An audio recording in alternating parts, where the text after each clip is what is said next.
Posluzany, former All-Pro, All-American, Jacksonville, recently retired, Penn State, Hopewell High School, AT&T Sports Line, and gracious enough from time to time throughout the NFL season to join me to talk the NFL, and of course getting ready for the Steelers at Cleveland, coming up Sunday at 1, and of course special edition, the Coons Cooking Hour from 11 a.m. until noon. Joe and Frank Dentisi and I will be live at McKnight Road, and then Greg Douglas and Ted Arnaud and I, we walk the line in the noon hour, everything that is the Steelers-Browns.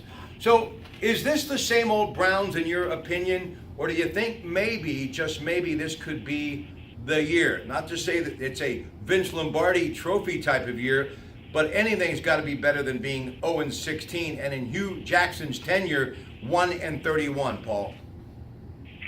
I think you always, going into the season, you hope that they're going to be competitive. And then I know they've made roster changes.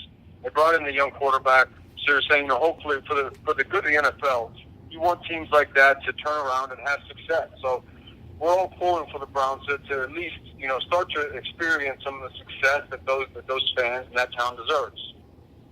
Talk to me about Tyrod Taylor. He comes over from Buffalo, and basically he's going to keep the stage ready for Baker Mayfield, although because of his mobility, Tyrod Taylor could surprise a lot of people, in my opinion. I liked what I saw from time to time in Buffalo, but now I think he gets a chance to really prove it on a bigger stage. What do you think about this quarterback, Paul? Well, I've had the opportunity to compete against him a couple times in the last several years, and he was always very, very challenging to prepare for, just because of the reasons you said. He's very mobile. He can make a lot of plays in the pocket. And even when you get a great rush on a guy like that, he's able to escape and make big plays downfield. So we've seen him make explosive plays. So he's exciting to watch, and he's definitely a guy that you can win with. Paul Posluzany, longtime NFL linebacker, Jacksonville Jaguars, recently retired, talking on the AT&T Sports Line here at Casa de Emmanuel, where they will have the game on television. So come on down and munge, fine wine and good spirits, and hang out with your friends in Eastern Ohio, Panhandle of West Virginia, Western Pennsylvania, and enjoy some great food and obviously the game at 1 o'clock.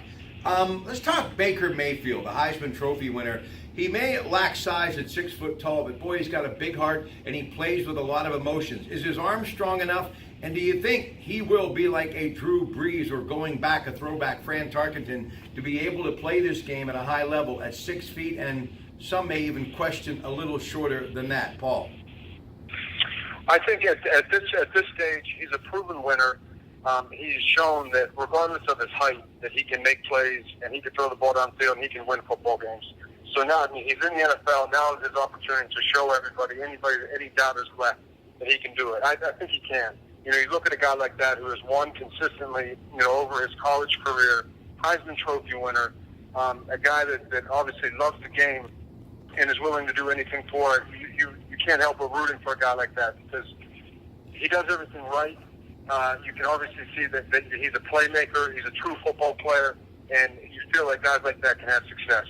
Right now, the Steelers are giving 3.5 to the Browns. Ben Roethlisberger, as we mentioned earlier tonight here at Casa de Emmanuel, grew up here in the Buckeye State, big Cleveland fan. He's had a lot of success against them, 22-2. Antonio Brown, who's been kind of on that bum wheel since the start of the preseason, went back to practice yesterday and should be a go this coming weekend. Le'Veon Bell, that story continues to unfold. We know the Steelers, but this is why I think it's going to be a little bit different this time for Browns fans, because Myles Garrett, another former number 1 pick, a great pass rush end, is healthy, and he is chomping at the bit, if you will, to compete against Ben Roethlisberger. So what's he bring to the table, Paul?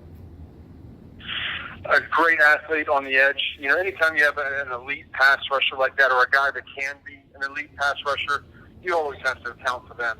They can be so disruptive throughout the course of the game. So whenever you have a guy like that, you know that he's dangerous and he needs to be accounted for every play. We'll end on this note. You and I both love good coaches. Mike Tomlin, I think he's not been good, but great for the Pittsburgh Steelers. Hard to believe he's been around for as long as he has. Your thoughts about Mike Tomlin going into another season and anything else? And there are a number of reasons why I'm sure you, like many, love what you see with the Pittsburgh Steelers, Paul. I have the ultimate level of respect for Coach Tomlin. Obviously, I had the chance to play against him over the course of my career.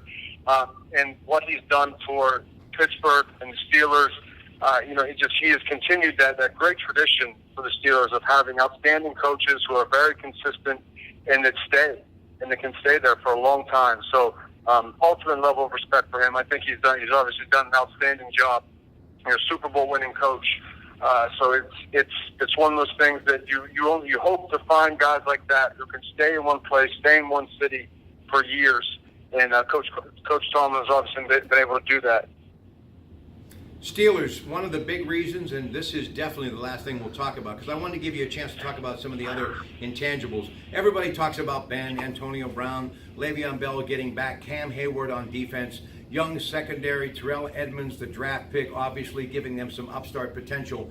But I still like the offensive line. I believe one of the best in the NFL, and I think this is going to be the factor to help the Steelers really once again win the AFC North and go deep into the postseason. Let's end on the offensive line, and you've competed against a few of those too in your time.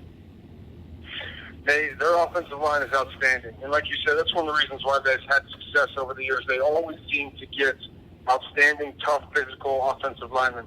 David DeCastro is probably the best guard in the NFL.